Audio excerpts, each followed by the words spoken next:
ଆଜିର ଭିଡ଼ିଓ ସାବିତ୍ରୀ ବ୍ରତ ଉପରେ। ପର୍ବପର୍ବାଣୀ ଗୁଡ଼ିକର ପାଳନ ସମାଜରେ ଅତି ପ୍ରାଚୀନ। ସାମାଜିକ ବନ୍ଧନକୁ ସୁଦୃଢ଼, ମଧୁମୟ ଓ ସୁଖଦ କରିବାରେ ପର୍ବପର୍ବାଣୀ ଗୁଡ଼ିକର ଭୂମିକା ଗୁରୁତ୍ୱପୂର୍ଣ୍ଣ। ଉତ୍କଳର ପର୍ବପର୍ବାଣୀ ସାଧାରଣତଃ ଧର୍ମ ଓ ପୌରାଣିକ ଉପାଖ୍ୟାନର ଭିତ୍ତି ଉପରେ ପ୍ରତିଷ୍ଠିତ। ଉତ୍କଳୀୟମାନଙ୍କୁ ପର୍ବପର୍ବାଣୀ ବହୁ ଆମୋଦ ଦେଇଥାଏ, ତତ୍ସଙ୍ଗେ ସଙ୍ଗେ ବହୁ ଶିକ୍ଷା ମଧ୍ୟ ଦେଇଥାଏ। କାରଣ ଅଧିକାଂଶ ପର୍ବ ଅନୁକରଣୀୟ ଘଟଣାବଳୀ ଉପରେ ପ୍ରତିଷ୍ଠିତ ହୋଇଅଛି। ସାବିତ୍ରୀ ବ୍ରତ ଏହିପରି ଏକ ପର୍ବ। ଉତ୍କଳର କେତେକ ପର୍ବ ତୁଙ୍ଗ ଆଦର୍ଶର ସୂଚନା ଦେଇଥାଏ। ଉତ୍କଳର କେତେକ ପର୍ବ ଗ୍ରୀଷ୍ମ ଋତୁରେ ପାଳିତ ହୋଇଥାଏ। ସାବିତ୍ରୀ ବ୍ରତ ସେଥିମଧ୍ୟରୁ ଗୋଟିଏ। ଜ୍ୟେଷ୍ଠ ମାସର ଅମାବାସ୍ୟା ଦିନକୁ ସାବିତ୍ରୀ ଅମାବାସ୍ୟା କୁହାଯାଏ। ଏହି ଅମାବାସ୍ୟାରେ ସତୀ ସାବିତ୍ରୀ ଯମରାଜାଙ୍କଠାରୁ ନିଜ ସ୍ୱାମୀ ସତ୍ୟବାନଙ୍କୁ ମରଣ ମୁଖରୁ ଫେରାଇ ଆଣିଥିବାର ପୁରାଣରେ ବର୍ଣ୍ଣନା କରାଯାଇଛି। ଏଣୁ ଏହି ବ୍ରତକୁ ଓଡ଼ିଶାର ନବବଧୂ ତଥା କୁଳବଧୂମାନେ ଖୁବ୍ ନିଷ୍ଠାର ସହିତ ପାଳନ କରନ୍ତି। ଘରେ ଘରେ ଏହି ସାବିତ୍ରୀ ବ୍ରତ ପାଳିତ ହୁଏ। ସେଦିନ ଓଡ଼ିଶାର ପ୍ରତ୍ୟେକ କୁଳବଧୂମାନେ ଓ ସଧବା ସ୍ତ୍ରୀ ଲୋକମାନେ ନିଜ ନିଜ ସ୍ୱାମୀଙ୍କୁ ବହୁ ନିଷ୍ଠାର ସହିତ ପୂଜା କରନ୍ତି।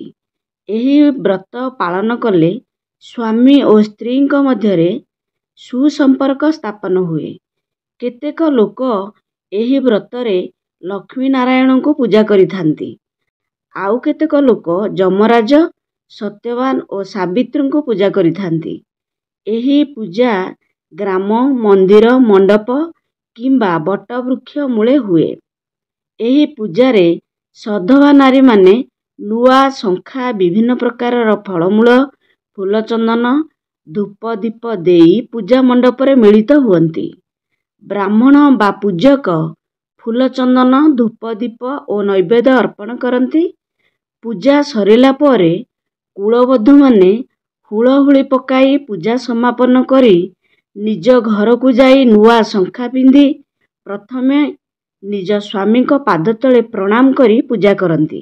ସ୍ୱାମୀ ନୂଆ ସିନ୍ଦୂର ଫରୁଆରୁ ସିନ୍ଦୂର ନେଇ ନିଜ ସ୍ତ୍ରୀର ମଥାରେ ଲଗାଇ ଦିଏ।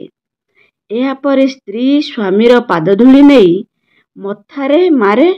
ଏହା ହିଁ ହେଉଛି ସାବିତ୍ରୀ ବ୍ରତର ବିଧି। ସାବିତ୍ରୀଙ୍କ କାହାଣୀ, ବିଶେଷତଃ ପୌରାଣିକ କଥା ଊଣା ଅଧିକେ ସମସ୍ତଙ୍କୁ ଜଣା। ମହାସତୀ ସାବିତ୍ରୀ ନିଜର ସତୀତ୍ୱ ବଳରେ କିପରି ଯମରାଜାଙ୍କୁ ହରାଇ ସ୍ୱାମୀଙ୍କୁ ମୃତ୍ୟୁମୁଖରୁ ଫେରାଇ ଆଣିପାରିଥିଲେ, ଅର୍ଥାତ୍ ମୃତ ସ୍ୱାମୀଙ୍କୁ ବଞ୍ଚାଇ ପାରିଥିଲେ, ସ୍ୱାମୀଙ୍କ ସହିତ ହରାଇଥିବା ରାଜ୍ୟ ଏବଂ ଶତପୁତ୍ରର ଜନନୀ ହୋଇପାରିଥିଲେ, ତାହା ହେଉଛି ସାବିତ୍ରୀ ବ୍ରତର କଥା। ଏହି ବ୍ରତ ପାଳନ କଲେ ସଧବା ନାରୀମାନେ ପୁତ୍ରବତୀ, ଧନବତୀ ଏବଂ ସୌଭାଗ୍ୟବତୀ ହୁଅନ୍ତି ବୋଲି ସମସ୍ତଙ୍କର ଧାରଣା ଥାଏ। ତେଣୁ ଏହି ବ୍ରତ ଓଡ଼ିଶାର ଘରେ ଘରେ ପାଳିତ ହୋଇଥାଏ। ଭିଡ଼ିଓଟି ଭଲ ଲାଗିଲେ ଲାଇକ୍, ସେୟାର ଓ ସବସ୍କ୍ରାଇବ୍ କରିବେ। Thanks for watching.